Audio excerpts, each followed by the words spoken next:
As we all know, President Donald Trump was inaugurated, and boy, did he waste little time in signing executive orders that will heavily impact the housing market. Now, my name is Daniel, one half of the Kwok Brothers. I'm an 8-figure real estate entrepreneur, and what I like to do in this video is share my thoughts, both good and bad, on what I believe the housing market will do as a result of these executive orders President Donald Trump has signed. Now, out of all the executive orders that he signed, there's actually one that directly impacts the housing market, which is, I hereby order the heads of all executive departments and agencies to deliver emergency price relief consistent with applicable law to the American people and increase the prosperity of the American worker. This shall include pursuing appropriate actions to lower the cost of housing and expand housing supply, eliminate unnecessary administrative expenses, and rent-seeking practices. Now, there are a couple of massively important points that I like to break down that are really easy to miss. First, which is his primary strategy that's revealed in the second sentence of the paragraph in his executive order, which reads, "This shall include pursuing appropriate actions to lower the cost of housing and expand housing supply." Now, this to me is pretty obvious, considering that the major housing boom experience that actually ended up ultimately hurting a lot of the first-time home buyers occurred because of the lack of homes built between 2008 and 2016. I mean, it's a pretty simple supply and demand issue, and we saw it especially from 2020 to 2023, where you had millions of Americans who entered the home buying market because of record-setting low interest rates on top of the severely low supply that we had in the housing market. But on top of that, our government decided to print about $7.5 trillion, driving up inflation, which ultimately drove up the cost to build more homes and add to the supply. Now, if we're comparing this to former President Biden's strategy for wanting to fix the housing market, to me, this is a night and day difference better than what he had, because Biden's primary strategy was that he wanted to implement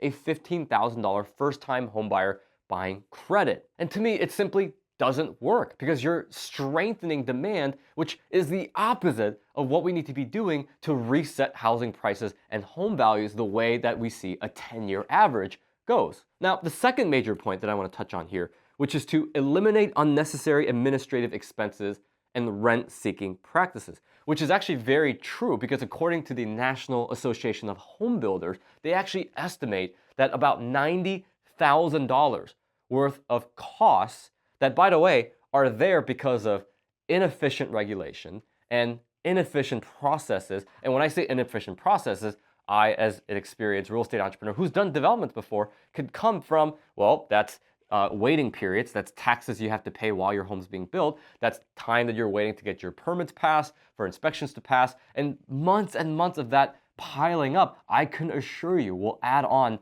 tens of thousands of dollars that unfortunately will be passed off to the home buyer, not the development company. So this means potentially, keyword potentially, eliminating unnecessary administrative expenses, which, by the way, to provide even more context, even during his campaign run, there's been many times where now President Trump said that he wanted to eliminate and make it easier for these home builders to build homes, as in easier regulations and obviously much faster waiting periods to actually get documents and permits, et cetera, passed. Now, potentially, it could lower the cost by up to $90,000. Now, does that mean home prices will go down right away?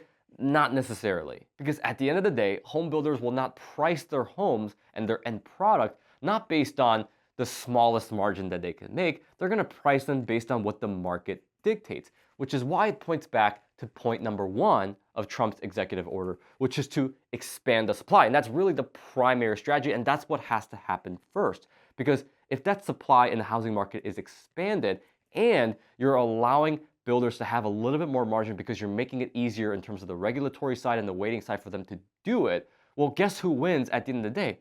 It's the home builders, because then the market will organically decrease prices before having to supply first-time homebuyer credits and driving up the demand even more, which unfortunately will not work. Now, I know somebody, at least one person, might be tempted to type in the comments and say, well, why would home builders want to even build homes if that means that the prices will go down and they won't make as much money? Aren't they going to lose money? Why would anyone do that? Well, as a real estate entrepreneur, I actually would even prefer that, because that means that if the focus is more on expanding supply and building homes, sure, my profit margin might not be as high, which it might, because if Trump is actually able to cut down on the 90,000, great. I'm able to make $90,000 more on each product. But even if that's not the case, now my business is flourishing more based on volume because the primary focus is on supply, more so than having to focus on location and wondering if we're even gonna make a profit because of all these regulatory and holding periods and what state and what county I'm in and what city I'm in.